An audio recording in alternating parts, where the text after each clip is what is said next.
ಮೂಳೆ ಸಿಕ್ಕ ಬೆನ್ನಲ್ಲೇ ಶೋಧ ಕಾರ್ಯಾಚರಣೆ ತೀವ್ರವಾಗ್ತಾ ಇದೆ. ಪಾಯಿಂಟ್ 6ರಲ್ಲಿ ಮತ್ತಷ್ಟು ಆಳಕ್ಕೆ ಅಗೆಯಬೇಕು ಅಂತ ಹೇಳಿ ನಿರ್ಧಾರ ಮಾಡಿದ್ದಾರೆ. 4 ಅಡಿಯಿಂದ 9 ಅಡಿಯವರೆಗೆ ಗುಂಡಿಯನ್ನು ತೆಗೆದು ಶೋಧ ಕಾರ್ಯವನ್ನು ಮಾಡಲಿದ್ದಾರೆ. ಅಂದರೆ ಈಗ ಆ ವ್ಯಕ್ತಿ ಹೂತಕಾಲಕ್ಕೆ ನೋಡಿ ಏನಾಗಬಹುದು, ನಿಮಗೆ ಸಾಂದರ್ಭಿಕವಾಗಿ ಸಾಧ್ಯತೆಗಳ ಬಗ್ಗೆ ನಾವು ಚೆಕ್ ಮಾಡಿಕೊಂಡಾಗ ಈ ವ್ಯಕ್ತಿ ಹೂತಕಾಲಕ್ಕೆ ಅದು 2 ಅಡಿಲೇ ತೆಗೆದಿರಲಿ, ಇವನು 3 ಅಡಿನೇ ತೆಗೆದಿರಲಿ ಅಂತ ಇಟ್ಕೊಳ್ಳೋಣ. ನಾವು ಒಂದು 3 ಅಡಿ 3.5 ಅಡಿಲಿ ತೆಗೆದಿರಬಹುದು ಇವನು.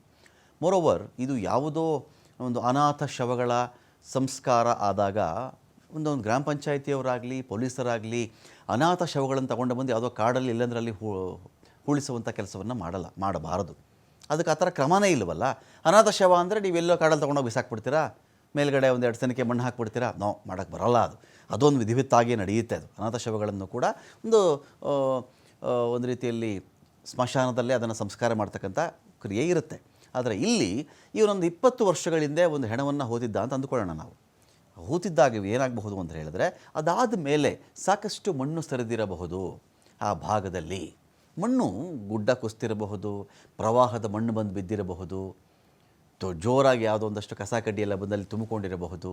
ಹಾಗಾಗಿ ಆ 3 ಅಡಿಯ ಬದಲಾಗಿ ಅವನು ಅವತ್ತಿನ ಕಾಲಕ್ಕೆ 3 ಅಡಿನೇ, ಅದಾದ ಮೇಲೆ ಅದರ ಮೇಲೆ ಒಂದು 3 ಅಡಿ ಮಣ್ಣು ಬಿದ್ದಿರ್ಬೋದಲ್ವಾ, 4 ಅಡಿ ಮಣ್ಣು ಬಿದ್ದಿರಬಹುದಲ್ವಾ. ಆ ಕಾರಣಕ್ಕೆ ಏನು ಮಾಡ್ತಾ ಇದ್ದಾರೆ SIT ತಂಡ ಅಂತ ಹೇಳಿದ್ರೆ, 4 ಅಡಿಯಿಂದ 9 ಅಡಿಯವರೆಗೆ ಗುಂಡಿ ತೆಗೆದು ಶೋಧ ಮಾಡಬೇಕು ಅಂತ ಡಿಸೈಡ್ ಮಾಡಿದ್ದಾರೆ. ತೀರಾ 2019ರ ನೇತ್ರಾವತಿ ಪ್ರವಾಹದಲ್ಲಿ 8 ಅಡಿಗೂ ಮಿಗಿಲಾಗಿ ನೀರು ಬಂದು ಏನೀಗ ರಸ್ತೆಯಿಂದ ಕೆಲವು ಮೆಟ್ಟಿಲುಗಳನ್ನು ಇಳಿದು ನೇತ್ರಾವತಿ ಸ್ನಾನ ಮಾಡ್ತಾರಲ್ಲ, ಆ ಮೆಟ್ಟಿಲುಗಳೆಲ್ಲವೂ ಕೂಡ ಮುಳುಗಿ ಹೋಗಿ ರೋಡ್ಗೆ ನೀರು ಬಂದಿತ್ತು. ಅವತ್ತಿಗೆ ರಸ್ತೆ ಮೇಲೆಲ್ಲ ನೀರು.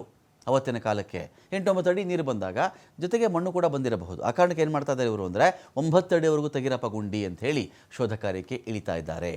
ದೂರುದಾರ ಗುರುತು ಮಾಡಿದ್ದ 6ನೇ ಪಾಯಿಂಟ್ನಲ್ಲಿ ಮೂಳೆ ಪತ್ತೆಯಾಗಿದೆ. ಮೂಳೆ ಸಿಕ್ಕ ಹಿನ್ನೆಲೆಯಲ್ಲಿ ಅಕ್ಕಪಕ್ಕದಲ್ಲಿಯೂ